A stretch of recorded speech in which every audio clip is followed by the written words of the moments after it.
बात करो मुझसे और फैसला दो दोनों भाई मिलकर मुझे।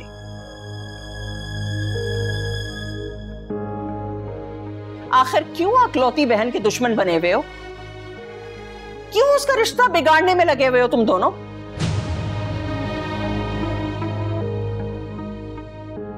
आपको अंदाजा भी नहीं उसने क्या हरकत की है। मुझे बताते हुए भी शर्म आ रही है। क्यों शर्म आ रही है तुम्हें? ऐसी क्या हरकत कर दी है इसने जो खैर लड़कियां नहीं करती तुम्हारे सामने? जब तुम उनसे बाहर मिलने जाते हो, फोन कॉल्स पे बातें करती हो और वीडियो कॉल्स पर भी। प्लीज। तुम आपे से बाहर हो गए हो वासिक। जहां तक मेरी बात है तो मेरी आंखें बहरहाल हर वक्त खुली, समझे तुम? तुम्हें पता है कि फरहान अपने लिए अलग खाना क्यों बनवाता था? इसलिए कि उसे भी महसूस हो गया था कि तुम इस घर में सबके बाप बनने पर तुले हुए हो। अपनी 6 डिजिट सैलरी का तकब्बुर खत्म ही नहीं हो रहा तुम्हारा। तुम्हें लगता है कि अगर तुम इस घर में ना हो ना तो शायद हम लोग भूखे मर जाएं और ठीक से सांस तक ना ले सके। लेकिन तुम भूल रहे हो, तुम्हारा रवैया हमें ठीक से सांस नहीं लेने दे रहा है।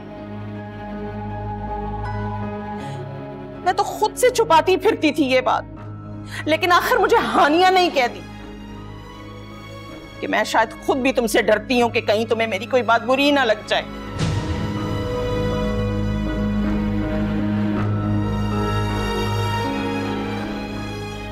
क्यों? क्या हुआ? शर्मिंदा होने की बजाय अकड़ कर चल दिए? मेरी गलती है।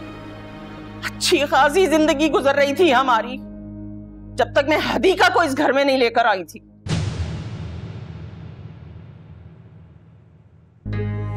उसी ने तो तावीज किए इस घर पे और ये हाल हो गया है मेरे बेटों का। पता नहीं किस बात की दुश्मनी निकाल रही है वो हमसे। मेरी तो समझ से बाहर है हमने उसका बिगाड़ा क्या है।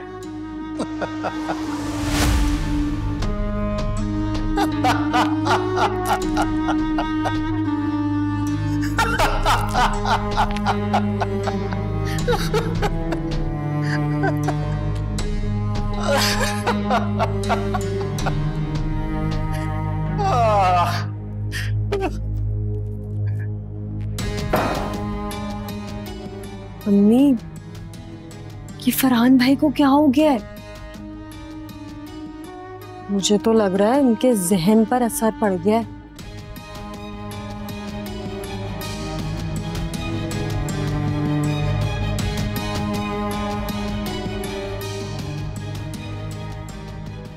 लगता है डॉक्टर ने सब बता दिया है फरहान को।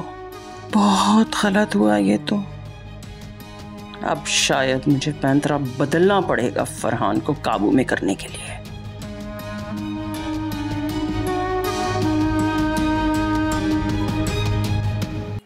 सुल्ताना भाभी, सुल्ताना भाभी। अरे सुरैया, तुम आ गई?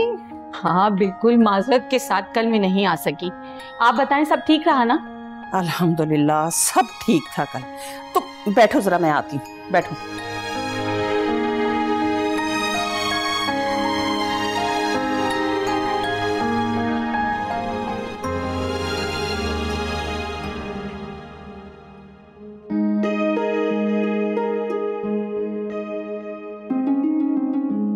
हदीका, हदीका, उठो हदीका।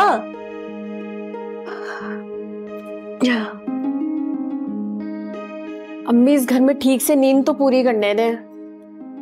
नींद बाद में पूरी करने ना, बाहर मामू आए। मामू?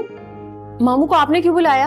अरे मैंने कहाँ बुलाया है, वो तो कभी कभार आ जाते हैं ऑफिस जाने से पहले, और उन्होंने अभी ऑफिस के लिए निकलना है, देर हो रही है। आओ। आप भी ना। चलो उठो, मुंह हाथ धो, बाल बाल बनाओ और बाहर आओ, इंतजार कर रहे हैं तुम्हारा।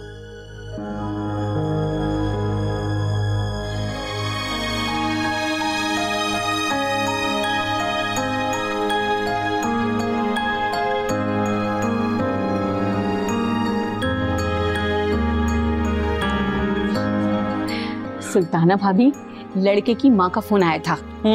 माशाल्लाह हमारी हानिया उन्हें पसंद आ गई है और कल लड़का भी आ रहा है। फिर आप लोग जाकर तसल्ली कर लेना लड़के से मिलकर। अच्छा, ये पैसे रखो, तुम्हारी फीस। अभी से? हाँ, अभी से, इसलिए कि लड़के को देखे बगैर ही हमें तो वो सब पसंद आ गए और लड़के वालों को भी हमारी हानिया बहुत पसंद है, तो फिर बाकी रह क्या जाता। लो जी, फिर तो बहुत बहुत मुबारक हो आपको। सुरैया, ये 10,000 और रखो तुम। ये किस लिए जी? वो दरअसल मुझे तुमसे एक बहुत जरूरी काम है। खैरियत तो है? खैरियत है भी और नहीं भी, लेकिन तुम अगर मेरी मदद करोगी तो सब ठीक हो जाएगा। आप हुक्म करें सुल्ताना भाभी, मैं आपकी मदद के लिए हर वक्त तैयार हूँ। आप बताएं करना क्या है?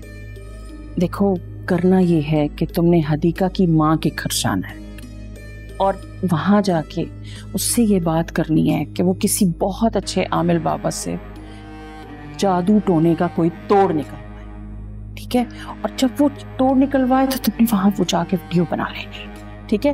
वो तुम लेकर आओगी मेरे पास, फरहान को दिखाऊंगी, कुछ ना कुछ उसका हल निकाल लेंगे, ठीक है? क्या वाकई हदीका आप पर तावीज करा रही थी? और नहीं तो क्या, हमारे घर में हर कोई दूसरे को काट खाने को तैयार है। हानिया वासिक से लड़ती है, वासिक हानिया पे हाथ उठाने लगा है और फरहान, वो तो हम सबसे मुतनफ्फर हो गया। मुझे तो हर वक्त ये डर लगा रहता है कि वो मेरे पास आएगा और कहेगा कि बस मैं ये घर छोड़ के जा रहा हूँ। अब ऐसे में सुरैया, अगर तुम मेरी मदद नहीं करोगी तो कौन करेगा? और देखो, अल्लाह भी तुमसे राजी होगा ना, खुश होगा, इसलिए ये पैसे तुम रखो, मैं तुम्हें और भी दूंगी। हाँ हाँ सुल्ताना भाभी, अगर मेरी थोड़ी सी मदद से आपके दुख दूर हो जाते हैं तो मेरा दिल भी मुतमईन होगा। आप बेफिक्र हो जाएं, बस आप जैसा कह रही हैं वैसा ही होगा इंशाल्लाह। अच्छा बताओ, चाय पियोगी या कॉफी? अरे बस रहने दे, अब तो बस मैं जाऊंगी, कुछ पैसे आए घर में जरा कर लूं जाके। ठीक है? ठीक है, ठीक है।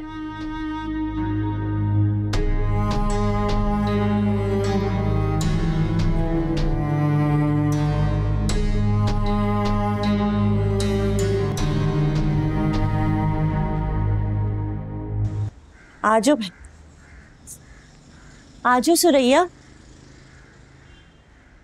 बैठो।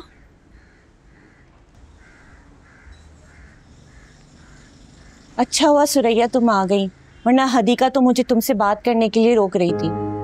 ऐसी क्या बात है? कैसी हो हदीका बेटी?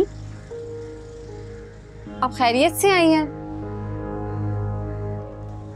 लो बताओ, खैर ख्वाह हूं तुम लोगों की।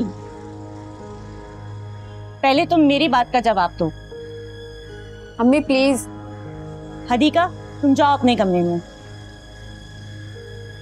अम्मी मैंने कहा ना, आप कोई बात नहीं करेंगी। हाँ बहन, मैं जानती हूँ जो तुम मुझसे पूछना चाहती हो, लेकिन मैं तुम लोगों को साफ साफ बता देती हूँ, सुल्ताना भाभी ने ना मुझे धोखा दिया था और मेरा इस्तेमाल किया था। बस हो गई तसल्ली आपकी, इसके बाद आप कोई बात नहीं करेंगी। बहन, जो बात करनी है वो तो सुन लो। तुम्हारी बेटी की तलाक कराने और बच्चा गिराने के लिए हजारों रुपए खर्च हो रहे हैं। लेकिन तुम्हें कैसे पता? मैं एक बुजुर्ग के पास जाती हूँ दुआ कराने के लिए। जब से पता चला है कि हदीका को वो घर से निकाल दिया है सुल्ताना भाभी ने। उन्होंने नहीं निकाला, मैं खुद आई हूँ। जानती हूँ, मैंने बाबा जी से पूछा आखिर चक्कर क्या है। उन्होंने मुझे बताया हदीका माँ बनने वाली है और इसकी सास इसका बच्चा गिराने और इसकी तलाक कराने के चक्कर में है। और बाबा जी ने ही मुझे बताया है कि हदीका अपने और अपने बच्चे की जान बचाने के लिए घर से भागी है। हाय, मैं मर गई। कौन है बहन ये बाबा जी, जिनको बगैर बताए सब कुछ पता है? इसीलिए तो आपके पास आई हूँ। बाबा जी ने कहा है हदीका पे जो ताबीज हुए इनका तोड़ कराना पड़ेगा, वरना बच्चे और माँ दोनों की जान को खतरा है। हाय, मैं मर गई। मरे आपके दुश्मन। जब से पता चला है मेरा इस्तेमाल करके सुल्ताना भाभी ने हदीका से दुश्मनी निकाली है, मैं तो उनसे बदला लेने के मूड में हूँ। आप फिक्र न करें, टाइम निकाल कर चलें मेरे साथ बाबा जी के पास और खुद बात करके तसल्ली कर लें। मैंने क्या टाइम निकालना है? तुम बताओ कब चलना है बाबा जी से मिलने? मैं तो बस तैयार हूँ चलने के लिए, जब भी तुम कहो। अम्मी नहीं। तुम चुप कर जाओ हदीका, मेरा सर मत खाओ। कल शाम को 5 बजे जाऊंगी मैं अपने काम के सिलसिले में। अगर तुम मुनासिब समझो तो मेरे साथ चलो। ठीक है, बस मैं वक्त पर तैयार रहूंगी।